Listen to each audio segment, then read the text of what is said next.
Natapos na ang lahat mag-perform at isa-isang nag-view ang mga pictures ng mga top 10 best performance. Napayakap si Jackie kay Vice nang makita na nag-flash ang pictures nila sa screen. Isang mahigpit na yakap para sa kasiyahang nadarama. Mas lalo pa silang natuwa na mag-flash din ang pictures ng mag-partner na sina Mika at Dawn. Masaya silang nag-group hug. I'm so proud for all of you mga sisters. Pag sumikat kayo, ako ang manager ha. Hindi ba masyado lang tayong asyumingeran yan, sis?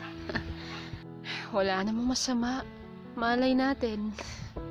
I guess we need to celebrate. Alright, gusto ko yun. Matagal-tagal na din hindi nalagyan ng alak tong tummy ko. Hay nako, pagkapalaigit na lang dyan mo doon. Sabi ni Mika sa lingwaheng Bisaya. Hay nako rin. Huwag nga magsalita ng alien, Mika. Ano man yun, Mika? Uy, Bisaya ka man di ay inday. Nagtawanan silang 5 pagkatapos nilang i-congratulate ni Vong at welcome sa dance club ay nagpasya na silang magtungo sa isang bar. Doon sila magpapakasaya. 2 bakit na beer agad ang in-order ng magkakaibigan. Masaya silang nagkukwentuhan at minsan napapaindak sa mga bawat tugtog ng bandang naroon. Meron ba dito sa inyo gustong mag-request o kumanta para sa special someone nila? Sabi ng vocalist ng banda. Baka may gusto kayong sabihin na hindi nyo masabi-sabi sa taong yun. Pwede natin yan idaan sa kanta, guys. Nagsihiyawan ng mga naroon. Kinikilig naman ng mga babae at iba pang mga Becky. Vice, go na go! Kuya, kakanta po kami. Uy, bakit ako? Loka ka? Sige na naman sis. Ikaw lang magandang boses dito sa amin eh. Nga naman. Ibandera na yan sis. Baka meron na tayong gustong magdedicate ng kanta. Don't be shy to come on stage. Sabi ulit ang vocalist. Itinulak ni Lunch si Vice papuntang stage kaya wala na siya nagawa kundi pumunta sa stage at kinuha ang microphone.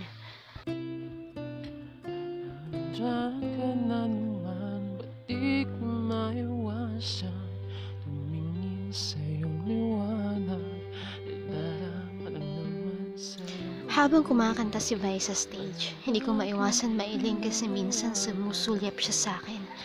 Hindi tuloy ako makatingin sa mga mata niya. Hindi ko talaga alam pero ewan ko ba, para akong kinikilig.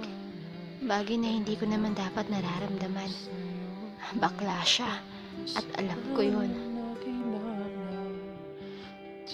Kanina nga habang sumasayaw kami ni Vice ng Versace, hindi ko talaga in-expect na ganun ang magiging kalalabasan ng magiging sayaw namin. Pakiramdam ko para akong dinuduyan. At the same time, nagkaroon ng kaguluhan ang isipan ko.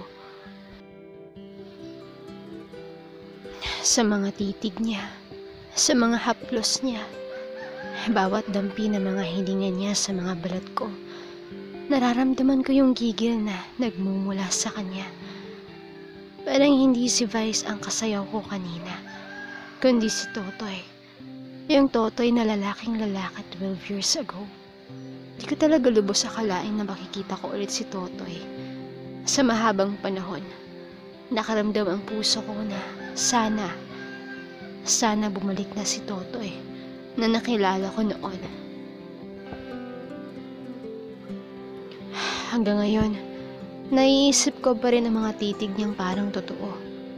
Maya-maya natigil ang imahinasyon ko nang mapansin ko ang grupo ng mga lalaki na naghihiyawan sa gilid ng bar. Pretty voice, pretty voice, pretty voice.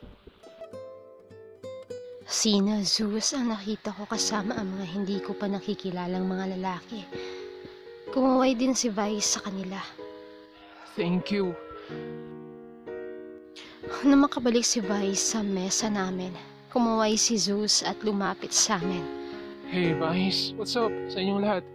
What a small world. Pati sa amin ni Zeus. Inalo kami nito na makishare kami ng place sa kanila na agad namang sinang-ayunan ng baklang si Lunch. Kaya wala tuloy kaming magawa kundi ang sumunod. Nang makalapit na kami sa kanila, nakaramdam ako ng pagkabalisa. Feeling ko may hindi magandang mangyayari. Pare, gaganda ng mga chick ko, babes, Sabi ng isang bigotelyong lalaki. mga kaibigan ko. Pakilala sa amin ni Zeus.